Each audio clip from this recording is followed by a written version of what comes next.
陆小花，给本公子出来！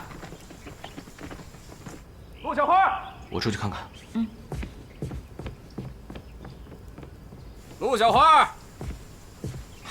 陆小花，你怎么回事啊？啊，平日里啊伺候我的马的时候那么勤快，这会儿带你进城，难得和潘公子一起潇洒潇洒，你怎么人不见了呢？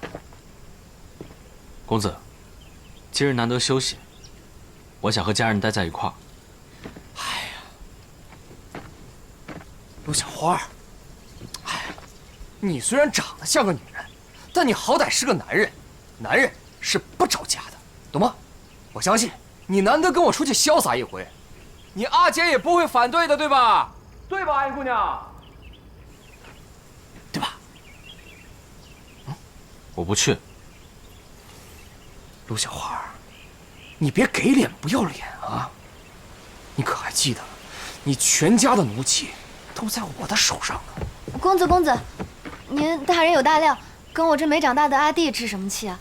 我知道您平时对陆氏多有关照，我们一家人都很感激您。